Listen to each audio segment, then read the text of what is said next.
Hello, my name is Ethan Rundell, and I am the co-founder with Louis Betty of Vauban Books, as well as the translator of the book that forms the subject of today's panel, Jean Raspail's 1973 dystopian classic, The Camp of the Saints. And I would like to, first of all, express my tremendous gratitude to ISI for once again hosting a panel centered on one of our books. And I would also like to thank each and all of our variously distinguished panelists for their willingness to associate themselves, however critically, with this important but deeply controversial novel. To ensure as much time as possible to each of our panelists, as you see there are 5 of them here, I'm going to keep my remarks very brief and hope that there will also be time left over for questions. So briefly then, I'd like to say a few words about the novel's fraught career in English translation. It is a story in 2 parts. The first part is thoroughly unremarkable. The first French edition of The Camp of the Saints was published in 1973 by Éditions Robert Laffont. 2 years later, in 1975, Charles Scribner and Sons published a translation by Norman Shapiro. The book, upon its publication, received mixed reviews, but was a commercial success and the source of some spirited debate in the press. In the late 1970s, foreign rights to the novel were picked up by a science fiction publisher called Ace Books, and then it went out of print for a time. Finally, in 1994, the social contract press acquired rights to it, publishing a paperback edition the following year. Several print runs would follow, with the final print run occurring in 2018. The second part of our story begins on November 19th, 2019. On that day, NPR reported on a trove of leaked emails acquired by the Southern Poverty Law Center. In these emails, Stephen Miller, then senior advisor to the first Trump administration, was seen to be praising The Camp of the Saints and urging editors at Breitbart to promote the book. You may remember the episode. Over the course of the next week or so, the story would be extensively reported throughout the mainstream media, fueling calls for Miller to resign from his position in the White House. One day after the NPR story broke, November 20th, 2019, the foundation under whose aegis the social contract press operated wrote Éditions Robert Laffont, the French rights holder, to formally relinquish foreign rights to the novel. Was this crush of negative media attention responsible for social contract press's decision to drop the title? I don't know, and in a sense, it doesn't actually matter. For the effect was the same. The book disappeared from print and, having become untouchable, seemed very unlikely to ever be published again. In the years since 2019, The Camp of the Saints thus joined a small but growing library of books and authors to be ritualistically denounced but never read. Worse, mentions of its name came to serve as a cudgel with which to beat those most susceptible to its troubling, tragic, often hilarious portrait of a society hell-bent on self-destruction, turning the book in this way both against itself and its author. Just this past week, Banned Book Week, if you weren't aware, a campaign was launched on X to once again associate Stephen Miller with The Camp of the Saints, its content suitably Wikipedia-fied for the occasion. Those behind this campaign are presumably unaware that the novel is once again in print and freely available for purchase. I suppose I should offer them my compliments for the free advertising. In 2025, to conclude, there are many reasons to still read and thus still publish Raspail's astonishing, premonitory novel of 50 years ago. Asserting our freedom against those who would police the frontiers of permissible debate is surely not the least of them. And having said that, I would like to introduce our panelists, and I'll introduce them in the order of their presentations. So first, Nathan Pinkoski. He is a senior fellow at the Center for Renewing America, as well as the author of the introduction to our new edition of The Camp of the Saints. He will be speaking about why, more than 50 years after it was first published, the novel still so scandalizes. Next, Colin Redemern is Director of Education at American Reformer, Managing Director at Beck & Stone, and a professor at St. Mary's College of California. I hope I've suitably characterized all of your positions. He will be considering how Raspail's often uncomfortable racial preoccupations find an echo in the celebration parallax that has become such a familiar feature of today's politics. Next, Rusty Reno. Actually, you may be going second, I'm not sure, but whatever you want. Okay, is a theologian, political philosopher, and the editor of First Things magazine. He will be considering the book through the lens of post-war nihilism. Amy Wax is a professor of law at the University of Pennsylvania Law School, and of course herself no stranger to controversy. Professor Wax will be focusing on the question of foreign student visas and the Trump administration's proposed compact with higher education, which would cap these visas at 15% of enrollment. And then last but not least, Dominic Green, a historian and widely published cultural critic. He will be speaking about how Raspail's novel intersects with debates over immigration, Islam, and free speech in Europe. So thank you, and I'll give it to you, Nathan.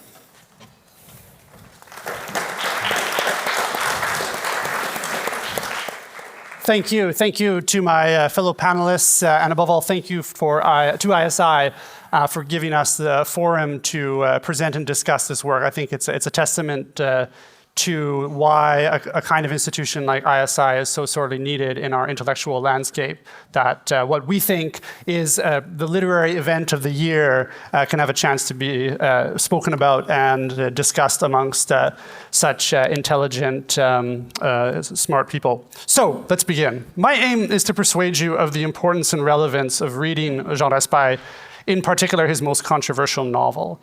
And to do that, I want to discuss the three real scandals of the Camp of the Saints. The novel, apocalyptic in the deeper sense of the term, unveils what is now our reality. That's made it more scandalous in recent years, not less. The intellectuals more likely to flee from it, the school marms more likely to punish you for talking about it. Yet, it's not scandalous for the immediate reasons we might guess, I would submit. The plot is not particularly scandalous. In fact, these days it sounds rather banal. Imagine thinking in 2025 that 1 million migrants arriving on the shores of a Western nation represents an unthinkable event. In our present reality, 1 million migrants are nothing. They're rookie numbers. That's just another year of immigration into the United Kingdom or Canada. It's less than Germany's annual numbers. And 1 million doesn't come close to the 3 million legal immigrants, not counting the illegals, who arrived in the US in 2023, the highest number ever recorded. Nor is the novel scandalous because of how it portrays the migrants. In the Camp of the Saints, there are vivid descriptions of the miserable conditions in which the migrant fleet travels. These passages are off-putting, but by contemporary standards, they're a little unimaginative. In the Camp of the Saints, the migrants are crammed onto boats, but they're not eating the cats. Besides, the main theme of the novel is the situation of the West and how Westerners react to the incoming flotilla. The novel is focused on us, not them. Raspail is concerned with the defects, failings, and vices of Westerners. This is the real source of scandal, and the question is whether we, the literary public, have the fortitude to face that.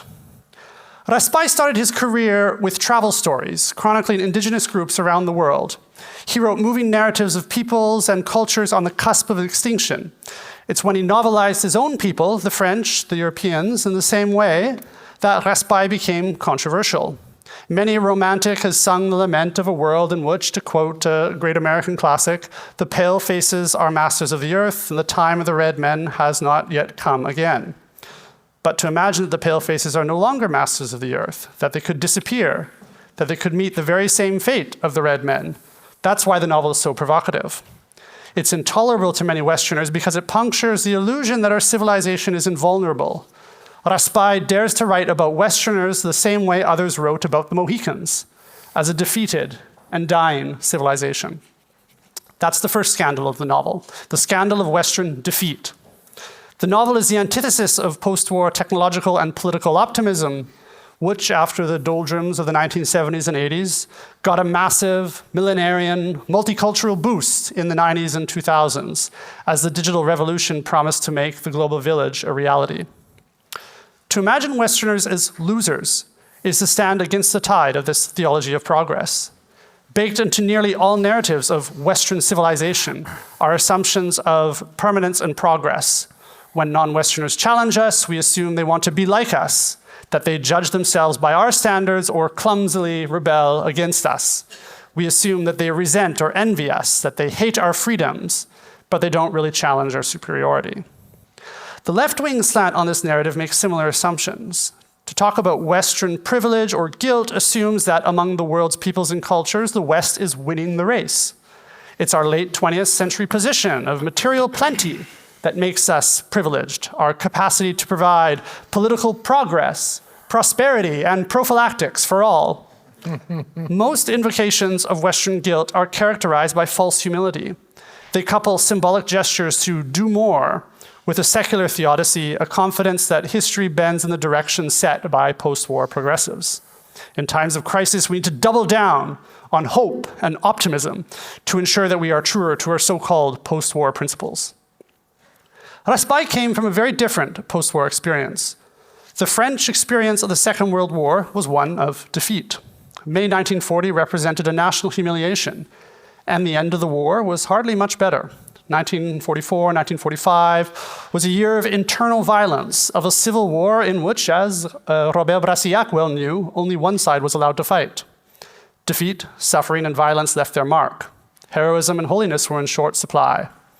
After the war, France, of course, had its own facile narratives of progressive optimism, but deeper thinkers saw the evidence of our own civilizational fragility and its mortality. It's this awareness that underwrites Raspail's other novels and is so outrageous in The Camp of the Saints. It reminds us of our civilization's fragility, and in doing so, he also reminds us of our narcissism.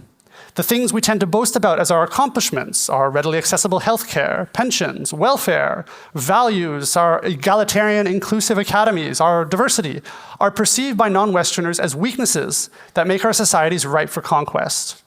Our genuine achievements, aesthetic, moral, and cultural, are held in contempt. We're perceived by the rest of the world as a civilization of suckers.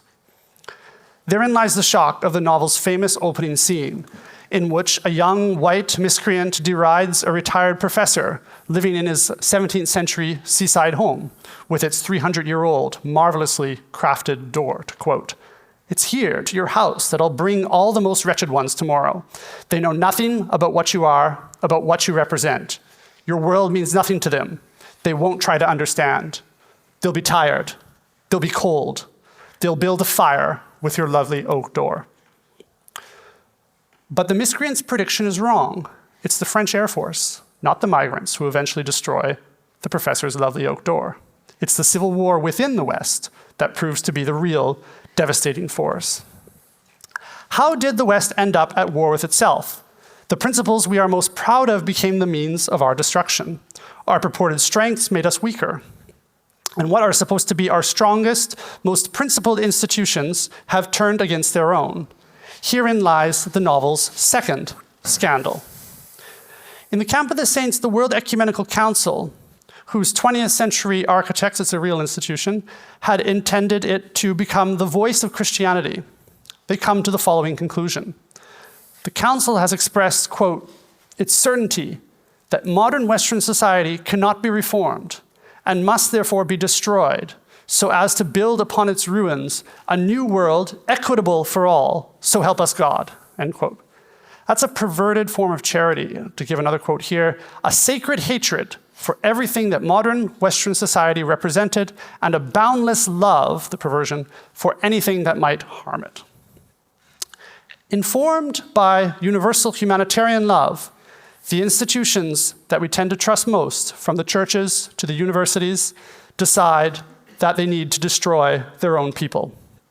It's easy to associate nihilism with vagrants, miscreants, lowlives, loners, incels, extremists, fringe figures, but to argue that it's the most respectable figures and institutions that embody nihilism, that are the engine of it, is to expose the full, shocking scale of the great treason of Western intellectuals, of Western elites. That's what Raspail does. The World Ecumenical Council and the miscreant end up uttering the same creed. That creed is totally destructive. Camp of the Saints is not a novel with a happy ending. You can think of it like Michel Houellebecq's Submission. Both novels are haunted by God. Both novels portray a civilization that has lost sight of its spiritual core.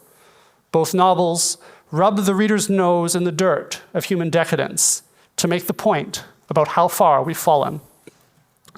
The world of humanitarianism is a world without heroes. The leaders, the politicians, the generals, churches, the academics all fail. It's world historical cowardice. To borrow a phrase from Sam Francis, they're all beautiful losers, congratulating themselves for their principles while feasting on the carrion of a dying civilization. Yet Houellebecq's novels end on a slightly, Submission, ends on a slightly comic note. One gets the impression that a society governed by Sharia law is a preferable alternative to what Europe has become. The protagonists might even be better off as Muslims. The Camp of the Saints concludes without any semi-ironic merriment. The protagonists are killed. But there's another sense in which one can be a beautiful loser. One can, well aware that one is going to lose, give witness to something more noble. I just told you that heroes do not appear in Raspail's novels, but saints are another story. It takes years to form, to train, to educate a hero. Saints can be made in seconds. In the novel just after civil authority collapses and just before the migrants land, an elderly contemplative order of monks, one of the last that remains, the rest have given up their vocation, decides to march in procession, bearing the Blessed Sacrament to the beach. The monks arrive just as the crowd of migrants are landing. Guns fire, hitting priests, anarchists, and migrants, the first of whom happen to be dwarves from the Ganges. And here, as one country dies, Raspail gives us a brief glimpse of another country whose fortress is a faithful heart. The moment the dwarves collapsed, splashing about in their blood just a few meters away, the good monks rushed forward. A simple matter of reflex. It was all above reproach, professionally speaking, at least given their advanced age, which imposed a certain way of seeing things. There they were, kneeling next to these little bodies, stretched out on the sand, each old man with an expiring dwarf of his very own, moving their lips and making the sign of the cross with their hands. So unbelievable was the scene that it is difficult to grasp the meaning of this behavior. They were baptizing them. The expeditious ceremony for dying or already dead children, all done by the book. God's mercy allowed it in times past before the new priests got involved. I baptize you, Pierre, Paul, etc., in the name of the Father and of the Son and of the Holy Ghost. As easy as that. 10 seconds was all it took. And this is exactly what they did, these doddering old men, suddenly visited by grace, for how otherwise is one to explain this return to the basics, to the beginning of it all, just at the moment it all was ending. It was thus that 10 Ganges dwarves, unknowing idiots, receptacles of misery, creatures who never truly stepped out of the nothingness from whence they came, rose to heaven that morning, where they were no doubt greeted by the triumphant din of trumpets, while millions of the blessed brayed honeyed welcome to these undreamt of latecomers. The 10 seconds were up. Death had come and gone, carrying off monks and dwarves alike. The blind crowd then trampled them to death. The third scandal is that represented by monks, martyrdom arising in the face of catastrophic, chaotic earthly defeat. To the theology of post-war progress, martyrdom is incomprehensible. At best, an obsolete form of Christianity, at worst, madness. The post-war theology has its hope, but it's inseparable from optimism, from reassurances of continued order and progress. That is, in fact, a spiritual forgery, a substitute for the kingdom of God. No less a thinker than René Girard sees what's at stake here, quoting him now, saying that chaos is near is not incompatible with hope, quite the contrary. However, hope has to be seen in relation to an alternative that leaves only the choice between total destruction and the realization of the kingdom. When hope is confused with optimism, we need writers and thinkers who can wrench the two apart. It is only when faced with complete catastrophe that the prospects for real hope returns. It is only when faced with complete catastrophe will we see the heroes and saints return. St. Francis spoke of perfect charity, holiness forged from the act of love that receives no thanks in return. In the Camp of the Saints, as well as in his other novels, Jean Raspail describes perfect hope. It's an act of fidelity to providence when all signs point to irrevocable, total annihilation. It's confidence that another, better country will be built in this life or the next. If the Son of Man is to find faith on earth when he comes, then it will come from reading writers who teach us that kind of spiritual heroism and confidence in things unseen. Thank you. Ethan, do you want me to go next? Why don't you go next? Okay. Thank you. It's great to be here, and I want to drill down a little bit more into what Nathan spoke about, the establishment nihilism of our time, which I think is a very important part of this novel. Shoah is a Hebrew word for catastrophic ruin and unmitigated disaster. The Camp of the Saints is a novel of Shoah, of disaster. As Nathan has shown in his survey in the introduction to the Camp of the Saints, his survey of Respai's other novels, ruin and loss, were the novelist's preoccupation. In other books, Respai imagined the moral and spiritual experience of cultural destruction and destitution.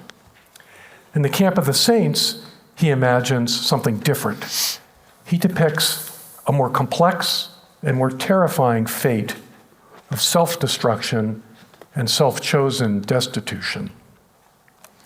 Now, rather than detailing Respai's artful evocation of the collapse of cultural confidence in the West, today I want to discuss the origins and character of that collapse, which has been and remains very real. We're still in the midst of this collapse.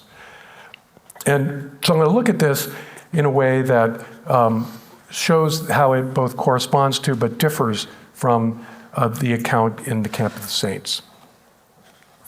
Now, Shoah is a biblical term that Jews use to refer to the Holocaust.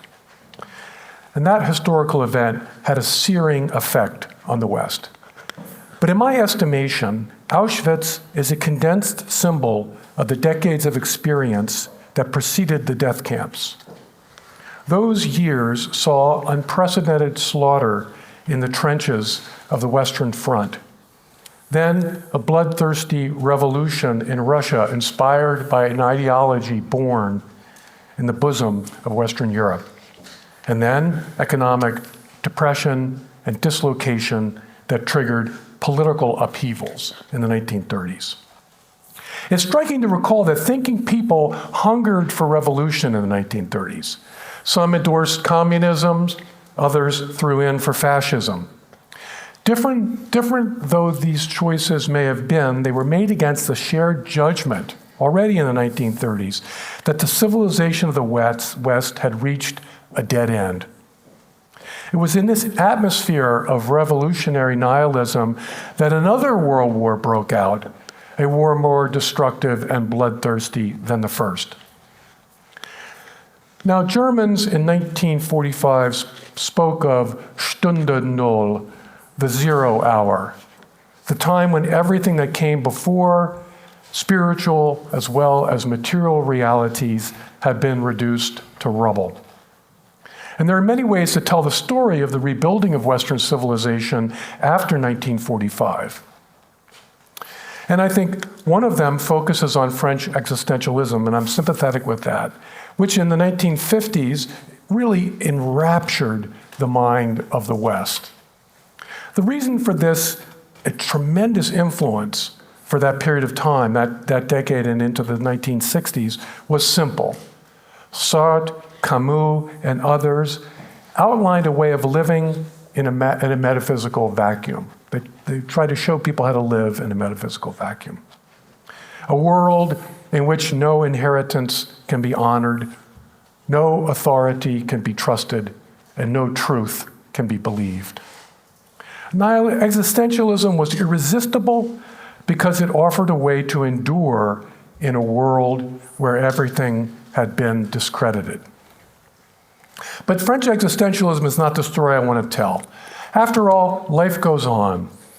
In the war's aftermath, men took up the tasks of governance, they rebuilt economies, and they breathed what life they could into established institutions and traditional authorities. But truth be told, their hearts were not in it. Soon after the world's end, with artful irony, Camus drew upon Nazi rhetoric to formulate the truth of the Western civilization's condition. This is what he said: "Disaster is today our common fatherland." With his characteristic humility, Camus saw in this statement, with his characteristic humanity, Camus saw in this statement a glimmer of hope. In the West, we can at least be in solidarity in our shared destitution and desolation, in our shared suspicion of our inheritance, in our shared sense that what we once believed has been shown to be but clay idols now smashed by historical events. Now, in my book, Return of the Strong Gods, I give a sketch of how the inescapable nihilism of Camus' formulation was transformed into a positive program for the reconstruction of the West. And I call this program the Open Society Consensus. And my book explains the role of figures such as Karl Popper and Friedrich Hayek in the origins of this consensus. But I don't want to rehash these details. It's sufficient to illuminate the logic of Shoah, which has a happy side, as it were, and not just a sad one. And in the reconstruction of the West, we've really dwelt on the happy side. Now, one promise of complete destruction is freedom. Sartre played up this aspect when he noted that the lack of any truths means that it falls upon us to create them. It's interesting that Karl Popper says the same thing, essentially, in Open Society and Its Enemies. Sartre advanced an anti-metaphysical doctrine: existence precedes essence. What this means is that all reality is ours to make and to remake. This open field for action has a social as well as a personal aspect, which is why Sartre's doctrinaire and revolutionary Marxism was entirely consistent with his existentialism. The Open Society Consensus in its actually existing form never embraced an explicit nihilism.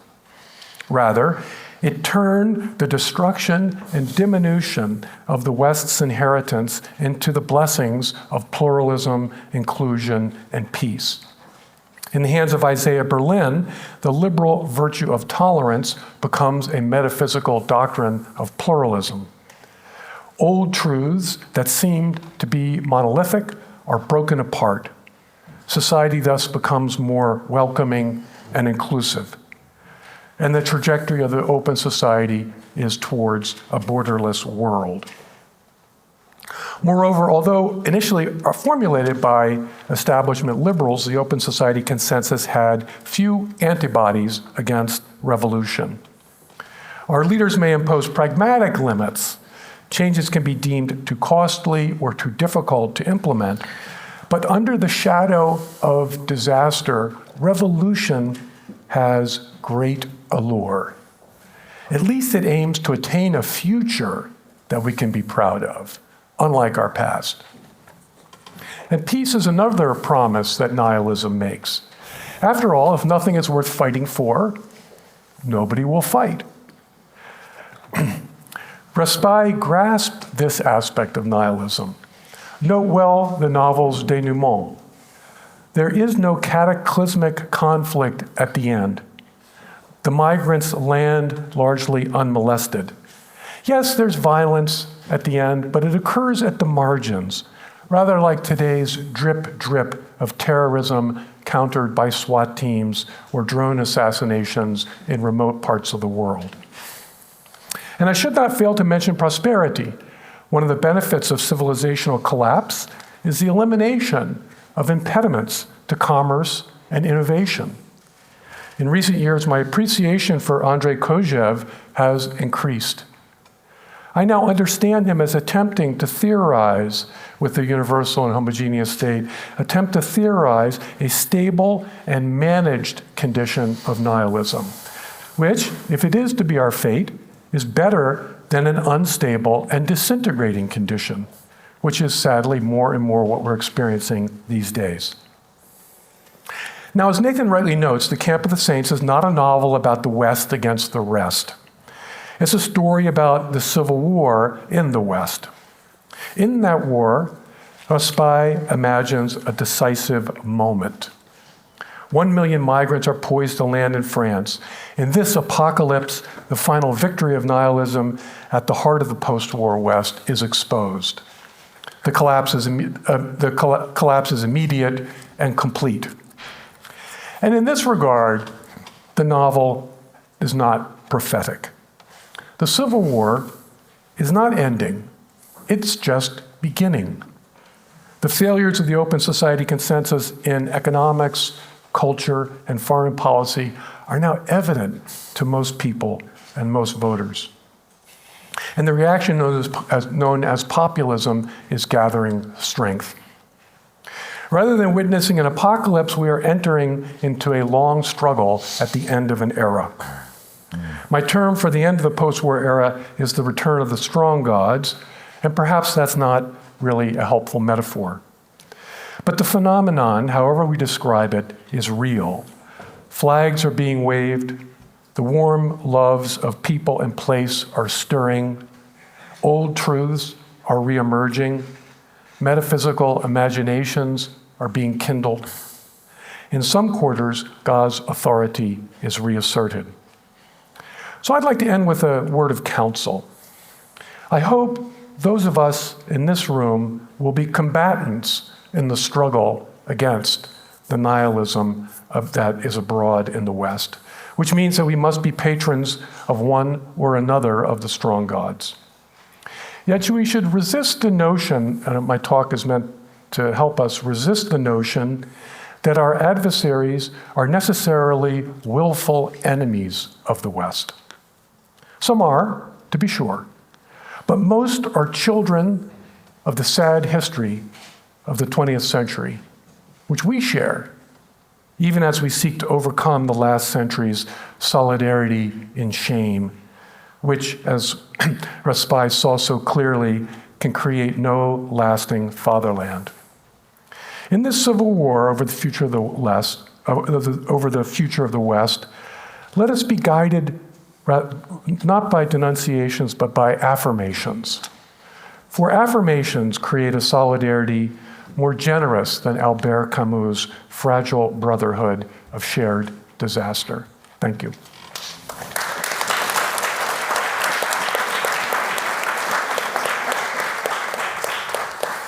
Greetings, and thank you, Ethan, for your republication and for having this panel, and for ISI as well. I'm going to be focusing on Raspai's novel as a story and thinking of it in a community of other stories that we tell in the West. And there are some stories which are so wretched and so offensive that they must not be presented to the public. At least that's what we're told. And I'm here to talk to you about one such story.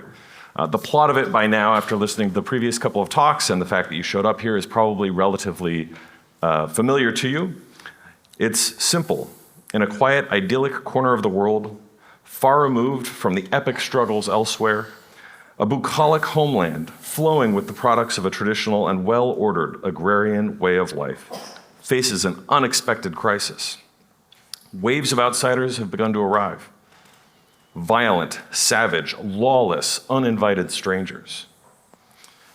From distant lands, they are driven by their own hardships to escape and by their own ambitions to arrive.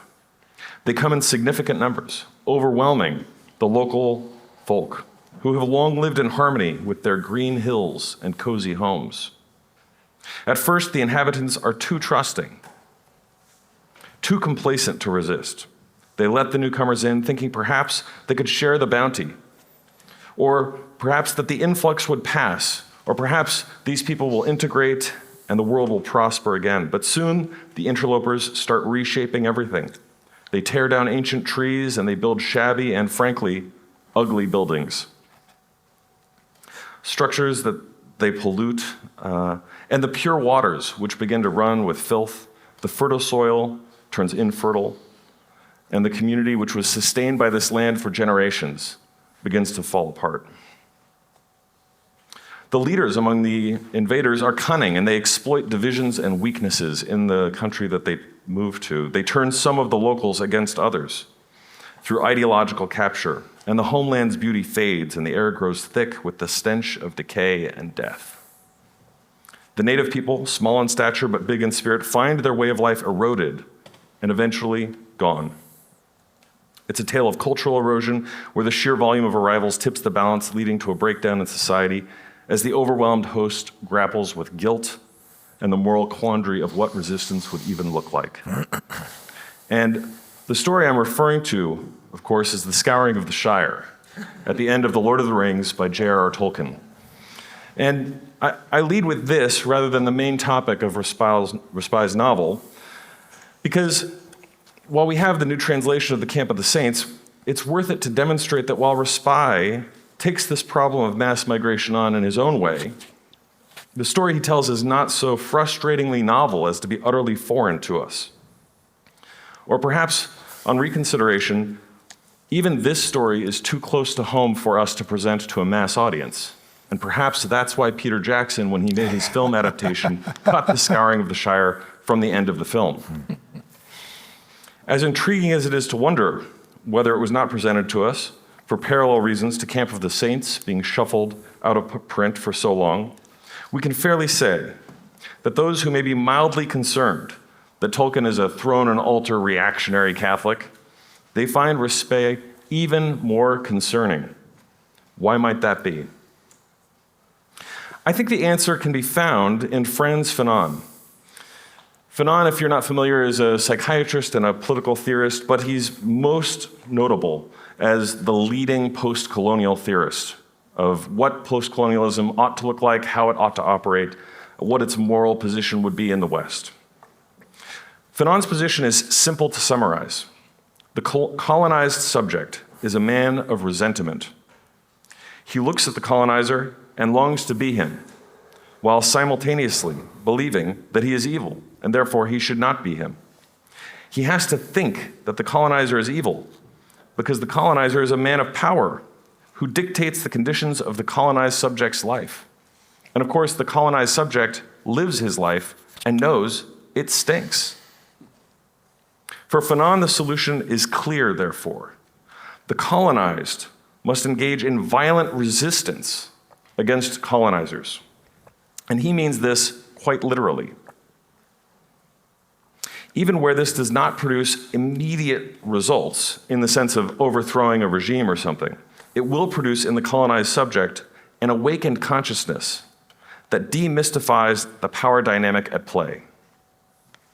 Through violence, the colonized subject comes to realize that the things the colonizer has, his weapons, his money, his property, his dinner table and his food, and even his white wife, are all available to the colonized subject and will one day belong to him if he engages in violence. Respai's work, perhaps more than any other novel, is writing that is designed to be read in terms of Fanon's theory. The formerly colonized Indians are written about in violent, savage, and lawless terms, which no reader can mistake for anything else. The violence they inflict on society causes a civilizational collapse to satisfy the most resentful Fanonian. Respai even follows Fanon in the eroticization of race as such, in terms so frank that they're disturbing to modern readers and readers in his own day, in quite the same way that you would be disturbed if you read Fanon yourself. If Fanon argues that Western colonizers ought to be replaced, Respai paints a disturbing picture of a colonizer who indeed deserves his own replacement.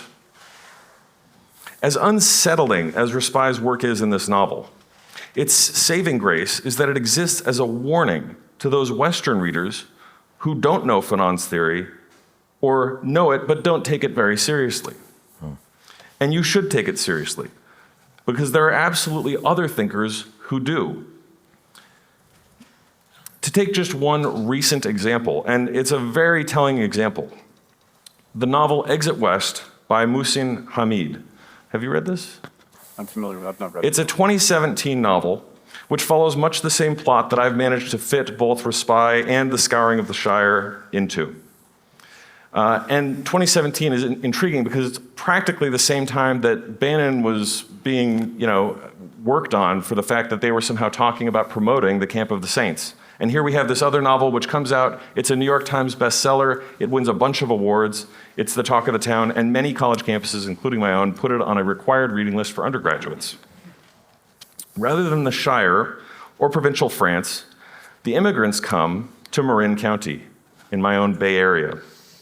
For those who don't know, Marin County is both very wealthy and demographically the whitest county in the Bay Area region, practically in Northern California. And the migrants who come are Pakistani rather than Indian or some nondescript swarthy ruffians that Tolkien depicts. But the most telling difference between them is one of perspective. The Pakistani immigrants who conquer Marin do so because they're fleeing a barbaric and poor society, so far so similar.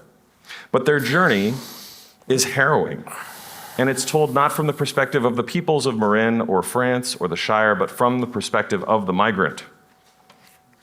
You are rooting for them. When they arrive in the West, they are finally free from the constraints of a backward civilization. They come into freedom. Freedom to smoke weed. Freedom to shave their beards and change their clothes. Freedom from the oppressive gender and sexual norms that they had to live with before. They can get divorced. They can remarry. They can engage in homosexual sexual practices. This is praised. They have brought their poverty, their religion, and their customs with them to some extent. And they live in shanty towns, which frankly ruin what you would think of as the beauty and the goodness of Marin. And yet, these unlikely heroes are the conquerors of the West. And they begin immediately engaging in democracy in such a way as to subvert the duly elected officials in the region. This is Respy's novel, viewed through the celebration parallax. You can talk about Exit West, you can assign it in your college classrooms, but you cannot talk about the Camp of the Saints. But it is also one which is reaching for a hopeful ending that can avoid the bloody conflict anticipated by Fanon and Respy. In Respy and Fanon's world, both charity and the ancient custom that Homer called xenia are liabilities. If Exit West depicts them as goods, they are still goods that lead to the radical displacement not just of Western culture, but of all cultures by globalization. Readers should close Camp of the Saints and search perhaps for another hidden way. In my estimation, The Lord of the Rings offers at least a hint of that better way. It manages to combine the courage needed to resist an invasion with pity. It manages to combine the justice which needs to be meted out to those who do wrong with mercy, sometimes mercy for those who don't deserve it. Western civilization itself and its future rests on our capacity to find that way. Thank you. Mike.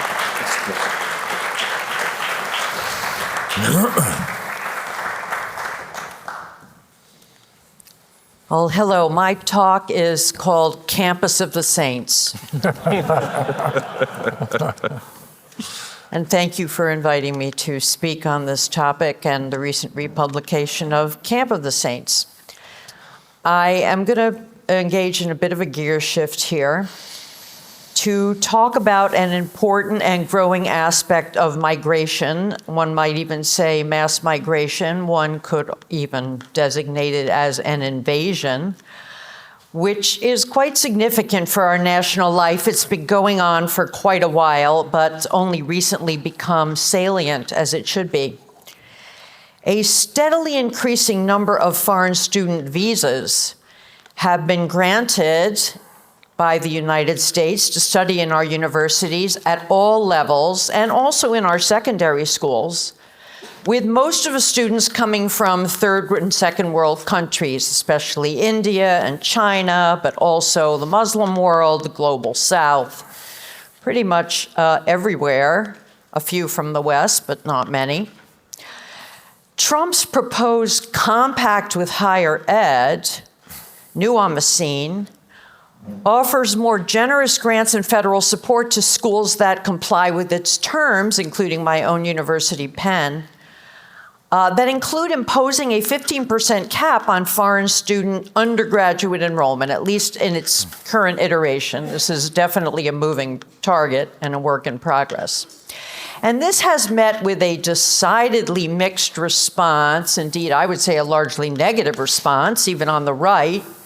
A Wall Street Journal editorial asked sarcastically, where did Trump get that number? Did his people just throw some darts?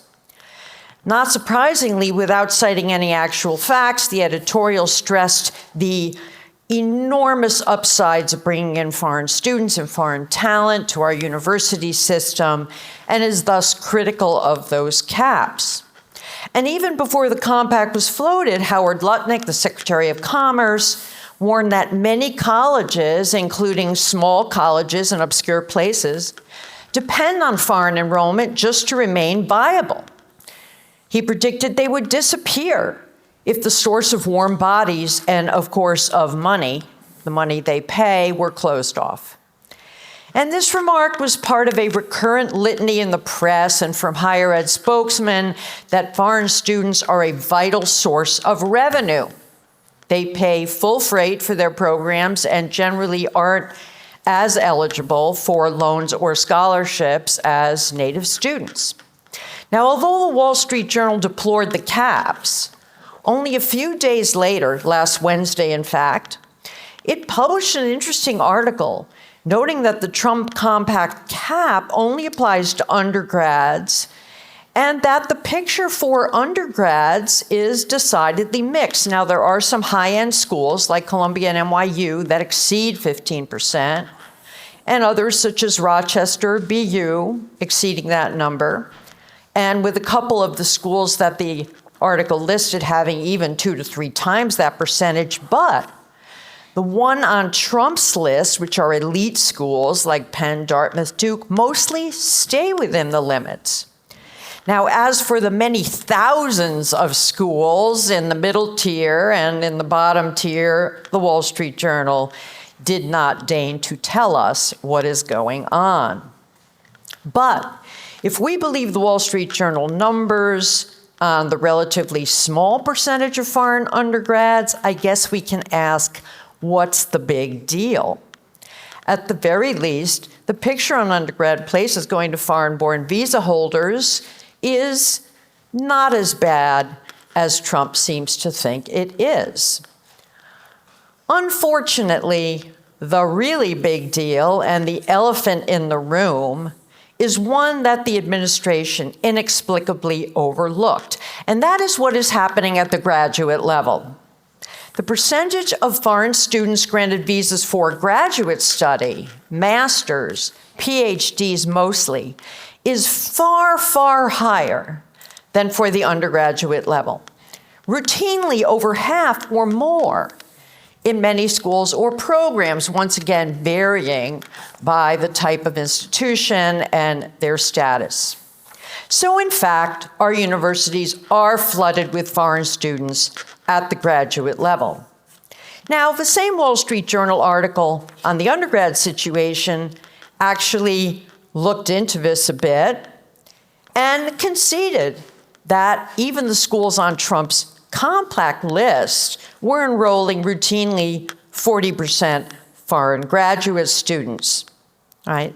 Now, I will concede that it's hard to get a clear, unbiased picture of exactly how many visas we are talking about overall, in which fields, in which universities, and even more importantly, what happens to these people after they get their degree?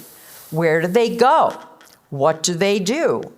What is their effect on our country, on our own labor markets, on the world in general? Higher ed is vast and varied. It's not all Harvard and MIT, even though we are focused and obsessed with those schools. And this complicates getting a handle on what is going on with foreign graduate study. But I can tell you one thing. The situation has dramatically changed, certainly from when I was an undergrad, when I was a graduate student. When I was a student at Yale in the early 70s, I cannot remember knowing even one single foreign-born student. So we do have a new day here. And as in immigration generally, much discussion on the effect of that new day is assumption-rich, fact-free, and of course, highly politicized. Now, in light of our imperfect knowledge and our limited time here, I want to make a few observations and raise some questions and concerns that ought to inform any discussion of whether the present situation is desirable or undesirable. The first observation is that the diversity cult has wormed its way into almost everyone's brain. And the assumption is this is a good thing. More on that in a moment. Secondly, foreign graduate studies is being heavily subsidized by American taxpayers, right? And it's important not to forget that. Foreign students, undergrads and grad alike, bring in more tuition dollars than natives, often full freight. But higher ed is constantly lamenting to alumni and donors and the government that tuition covers only a fraction of the cost of their lavish facilities and services. So they want it both ways. Where does the rest of the money come from? Yes, from private funds, but also from those oversized overhead costs tacked on to programmatic and scientific grants, which Trump attempted to scale back at the beginning of his term, to much hue and cry, which has interestingly died down, probably because the universities do not want to give an account of where that money is going. I'll tell you where it does go. Infrastructure, DEI, bureaucracies, dean slush funds, and all of those really redound to the benefit of foreign students. So the bottom line is that American citizens, truck drivers, store clerks, are paying taxes to finance the education of the children of Chinese apparatchiks, wealthy Arabs, the Brazilian upper classes, in what often amount to summer camp type experiences that are light on academic quality and content, but heavy on pernicious anti-Western ideas that pervade our left-captured institutions. The university sector, once again, is vast and varied. We're not talking about MIT or Harvard. Most of our institutions are middling or worse. And we're not talking about just engineering and math. Rather, this plethora of master's programs in fields like social policy, public policy, education, sociology, psychology, ethnic studies, all of which, once again, are imbued with the far left ideology and don't necessarily attract the best and the brightest. In fact, in my humble opinion, if most of these programs disappeared off the face of the earth, and I am especially targeting education schools here, we would be, as a country, better off. Now, the former head of a prominent public policy school at a top brand name university, which I will not name, told me not long ago over lunch, and this surprised me, that most of the students in his school are foreigners on visas. And the qualifications for his students are the following: a heartbeat and a wallet. Those were his words. Foreign enrollment sustains this actually quite high-profile school, with all of its administrative jobs and academic positions, a full employment program for half-educated Americans and others. But these students are no better than the American students, and in many cases worse, because they lack language skills. And one can imagine what things are like in lesser known, lower status schools. All of this stuff flies in under the radar screen. So let's not forget, in addition to what it's costing us, that we are just not bringing in the best and the brightest, right? Yes, there are a few, but they are a small part of this, well, I'll call it invasion.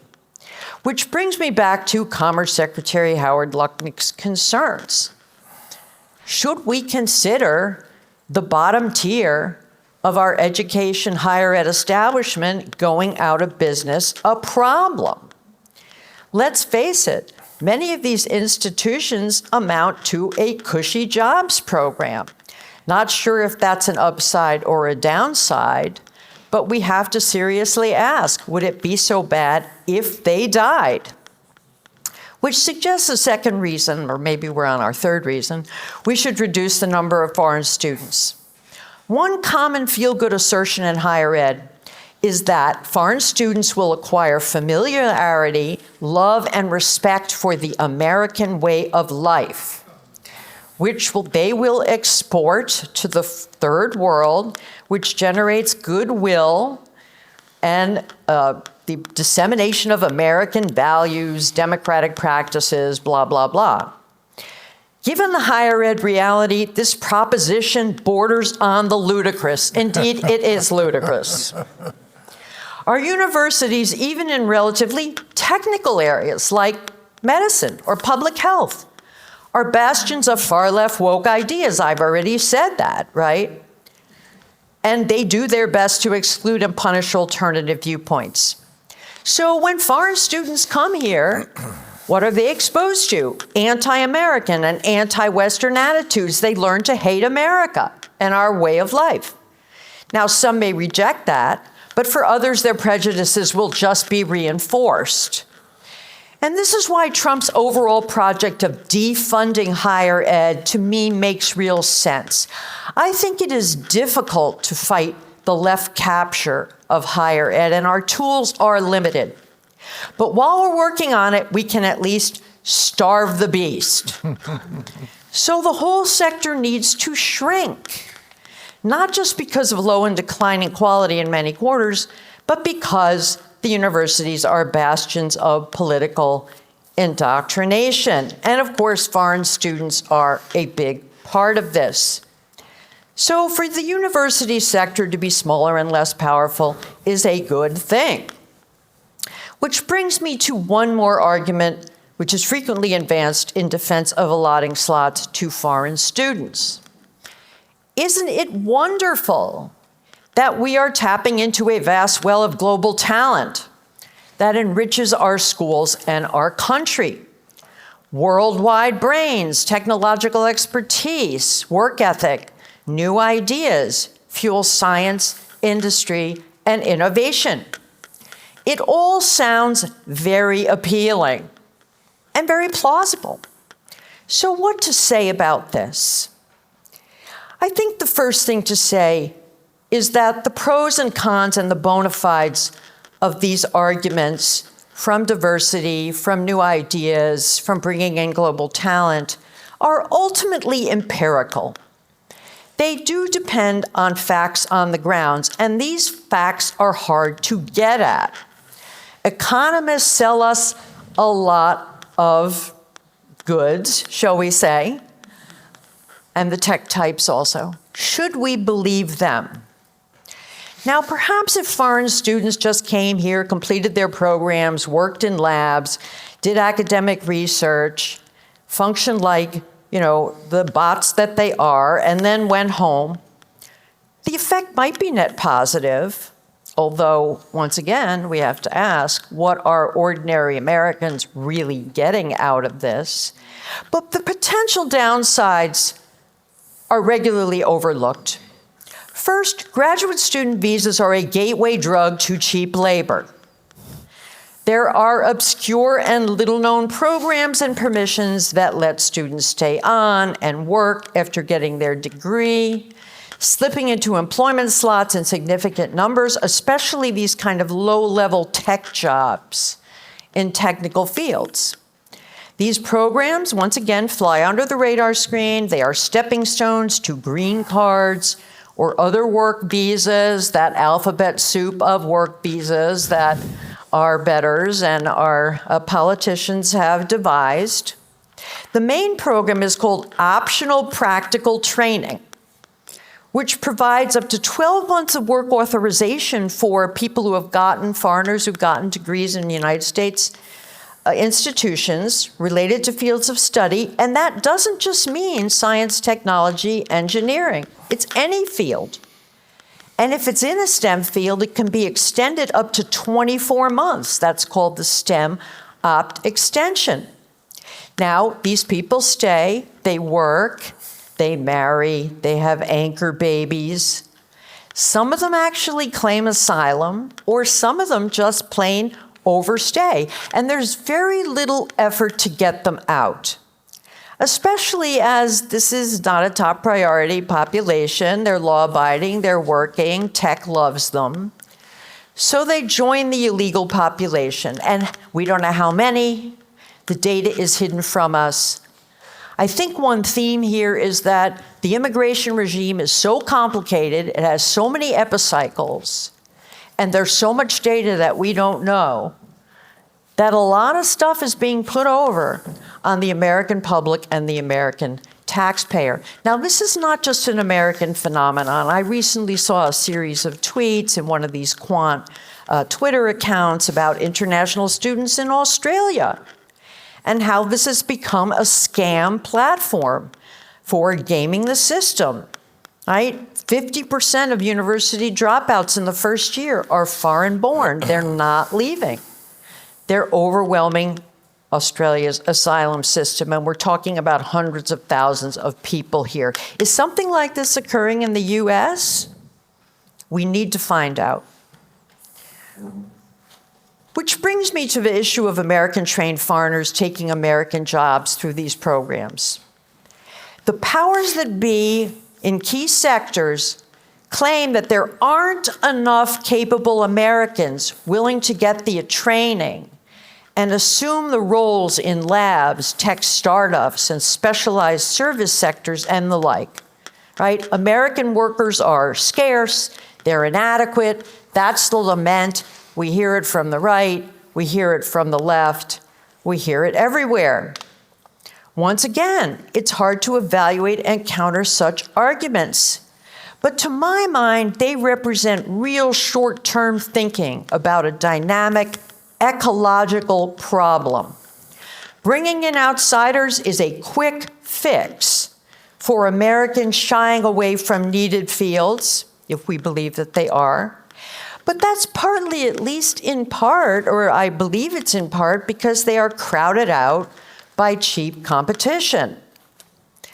But is it really true that in a country of 350 million people, we don't have enough smart individuals to sustain our own economy? Let's do the thought experiment, however bold. Suppose foreign student visas ended tomorrow. What would happen? We don't know. There would be a lot of shrieking and carrying on. But maybe more Americans would study harder, try harder, fill the void. Maybe the sectors that need them would find ways to attract them, encourage them, train them. Is that another feel-good fantasy? I have no idea. Which brings me to my final query, and one that I have discussed before. Are we better off as Americans with a large, foreign-born, educated, techno-elite class, which is what we're inviting, especially from cultures that sit uneasily with our own, after they have been laundered, to be sure, through our captured, corrupt higher ed system? Is the campus of the saints and its sequel really good for America? This is something that we will find out probably after it's too late to do anything about it. Thank you. Are you up? Yeah.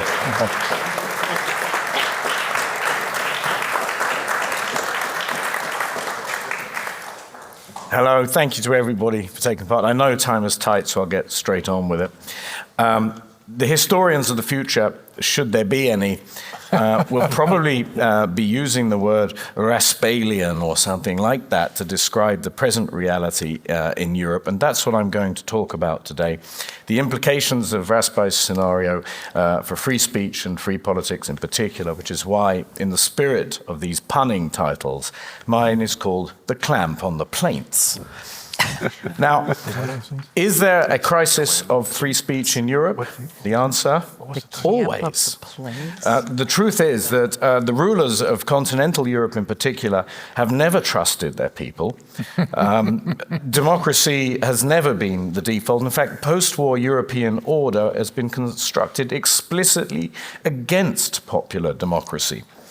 The historical exceptions to this are, in fact, on the barbarous fringes, far from the Mediterranean, which we keep thinking is the source of our democracies. We're talking about the monarchical republics in Scandinavia, the Dutch Republic, and, of course, Britain. And even there, which is the birthplace of the parliamentary system and the three Johns of liberal speech, which is John Milton, John Locke, and John Stuart Mill, even there's been strict limits in law and custom on what you can and cannot say.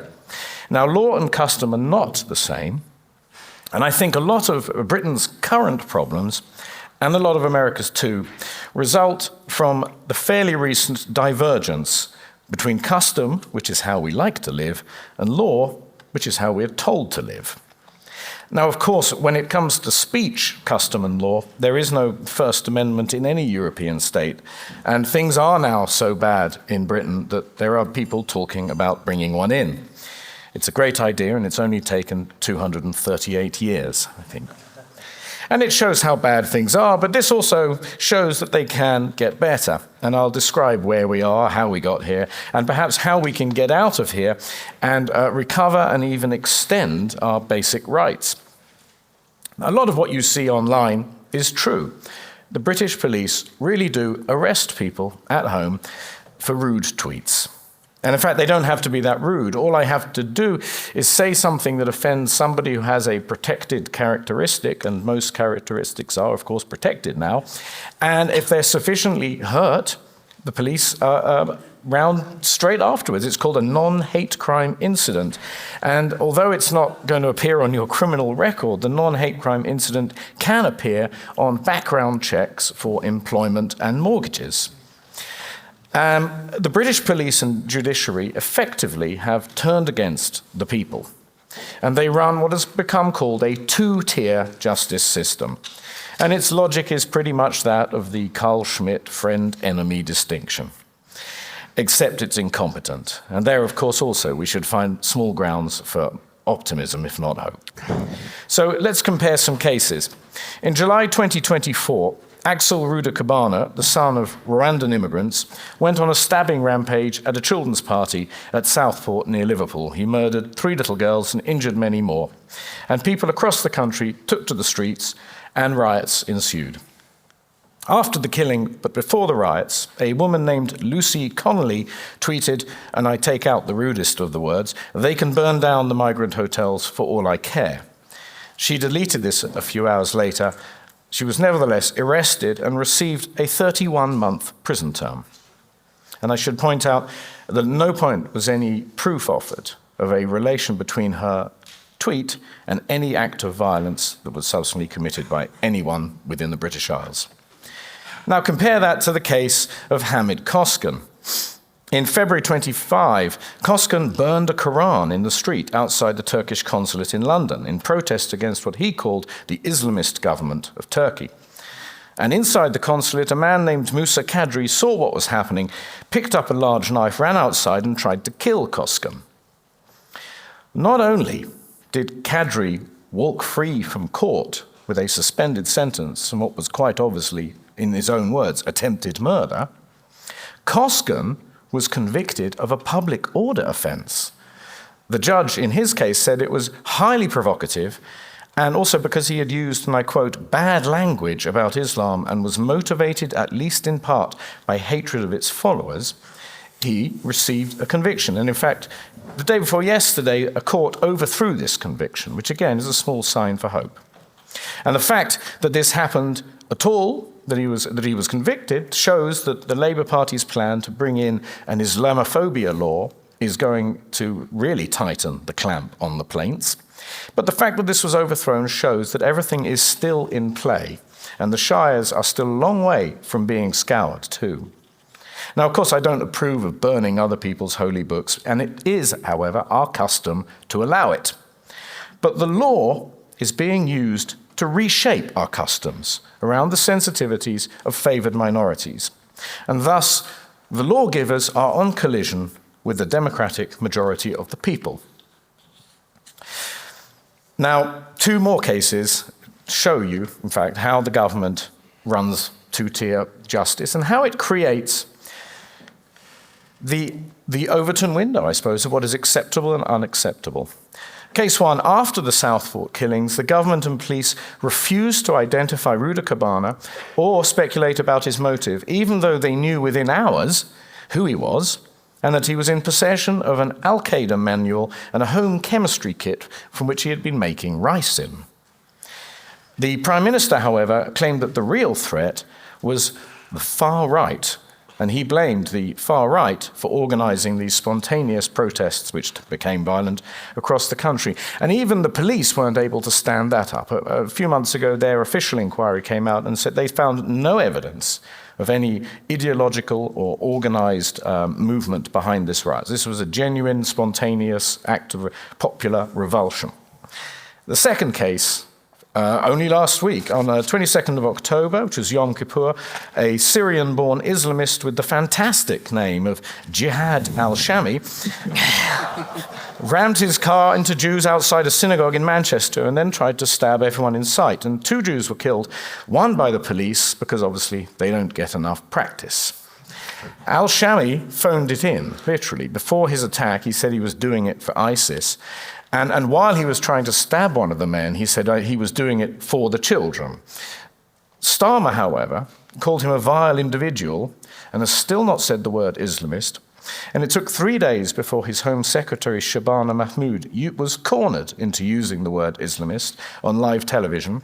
And she has insisted that what happened in Manchester had, despite al-Shami's own testimony, nothing to do with events in the Middle East, unquote.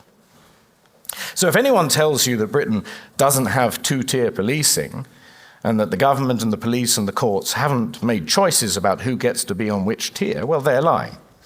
The state is scared of a violent Islamist minority, and it's even more scared of the reaction from the law-abiding majority, who have had first mass immigration and then mass terrorism imposed upon them. And if you want to check, try reading aloud from the fantastic new translation of The Camp of the Saints in the Streets in England, and see what happens. If you're not stabbed, you'll be arrested. And that is, of course, the clamp on the plaints. We know how we got here, and I'll scoot through it quickly, but I will make a point that in Europe, you can see 3 different approaches were taken to mass immigration in the post-war decades. In all 3, the argument was economic. You could call the German method was basically to have the Gastarbeiter, guest workers who had no long-term rights, despite the fact that they could be in the country and their children could be born there. The French tried effectively to enforce a one-size-fits-all classic Republican identity, and we know how that worked out. And the British left it to market forces. And in fact, all 3 approaches failed, and they pretty much now have ended up in the same place. You have large numbers of immigrants refusing to assimilate, and large numbers of them actually, and this is a critical point which I think is often lost, they're not actually immigrants. Many of them have been in the country with their families for 2 or 3 generations. They have exactly the same rights as anybody else. They are native-born citizens who are living effectively in parallel societies.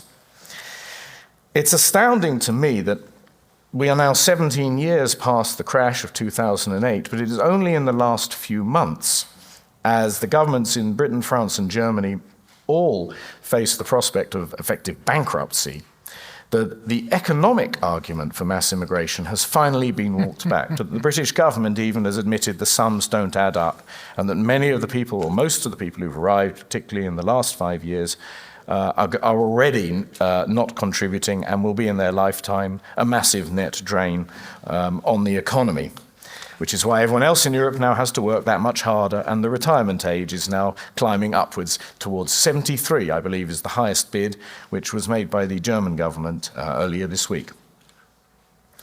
There is no doubt that managing the conflict between Muslim immigrants and the majority has led to the creation of de facto blasphemy codes. And this has happened in two ways. You can see the force from below, which is a highly organized and very angry Muslim minority. And of course, the watershed event in this regard was the publication of the Satanic Verses by Salman Rushdie in 1987.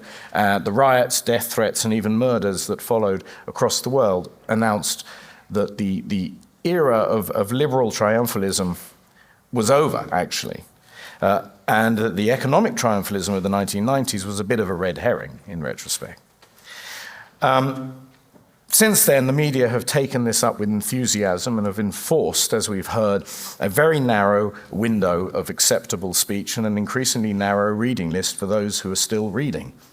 The arts, which are the perhaps most unique aspect of Western culture, have abandoned their autonomy, abandoned their right to describe reality around us, and effectively have become a device for misleading and misrepresentation.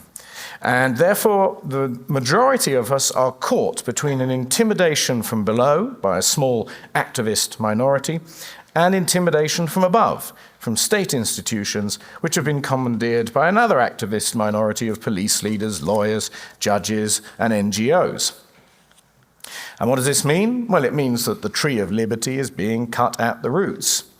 And we should be honest about this, much the same problem is clearly visible in the United States. If you look at the indulgent policing of protests on behalf of BLM or Men in Dresses or Free Palestine movement, look at how speech codes went from the campus to the media to the corporate office. And also, look at the calls for revenge from elements on the right, as our team is now in power. It's Carl Schmitt's friends and enemies, and all the way down if you do that, because down we will go together if we do that.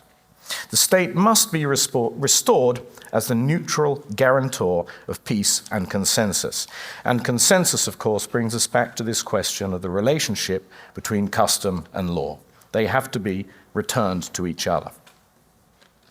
Turning from domestic to foreign affairs, it also means that the United States, curiously enough, once again identifies freedom as a national security interest, especially in the European states, which claim to be the United States' allies. Now, Donald Trump and J.D. Vance have both been very clear on this, and so has the State Department under Marco Rubio. The European Union is effectively ignoring what they're saying. The British government is actively deceiving them.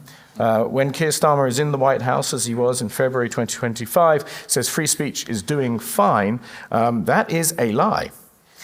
Since then, the Commissioner of the Metropolitan Police has threatened to extradite, or at least try to extradite, Americans to London for trial for what they have said on social media. I'd like to see him try, right? Labour government ministers have threatened to cut off the X website in Britain, and that, of course, they can do, and they call Elon Musk an enemy of freedom, and so on. And very recently, you may have heard an Irish citizen, the comedian Graham Linehan, was arrested at London's Heathrow Airport for tweets made on an American app, X, made in Arizona. Now, all of this is unacceptable. In a highly competitive, multipolar world, the Trump administration is attempting to align and harden its economic and strategic frontiers. So it is a national security problem for the United States if American companies are impeded and American citizens treated as criminals by governments which are essential to this security architecture, and not least because this stifles the circulation of free ideas. And the circuitry of ideas, which is social media, the same technology carries the circuitry of financial exchanges that link, say, the markets in New York to those in London. It is the circuitry of entertainment, communications, and all of it, our whole lives run on it. So free speech is just not about free speech. It is literally one of the languages which are being carried in this digital circuitry, which is essential to the comfort and security of Americans. Now, what can you do? Well, one thing is the administration should make it very clear. You don't get preferential trade terms if you insult us. You don't get favors if you weaken the United States' strategic posture by undermining your own societies and undermining the interests of the US. Secondly, the post-war architecture of what remains of it was built, bought, and paid for by the United States. You are therefore in a position to say to the Europeans, for your own good, you need to adopt tougher lines on immigration and terrorism. You need to raise the bar for citizenship. You need even to enforce your laws. And you need to, if not restore, then develop a proper democracy. The European governments are suppressing the majority of public opinion. The people want an end to immigration and terrorism. They want to close their borders and begin the work of repairing and reviving their societies. And the United States can help in that way by supporting the parties in Europe who are listening to their peoples. And the US has a bad reputation for regime change, and I can understand it's not a very popular idea. But I can assure you, if you start changing the regimes in Europe, you really will be greeted with flowers. Now,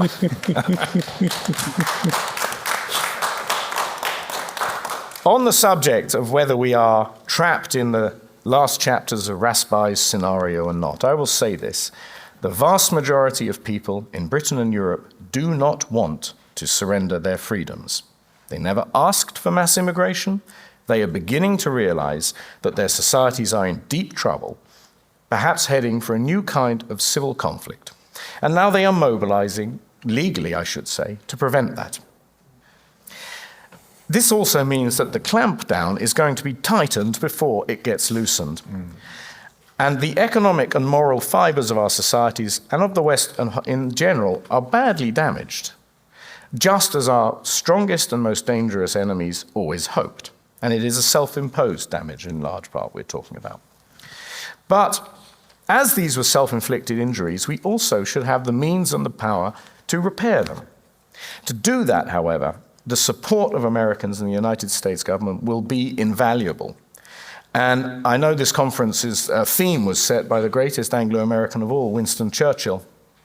He would have loved social media. And what he would have said is this: give us the tweets and we will finish the job.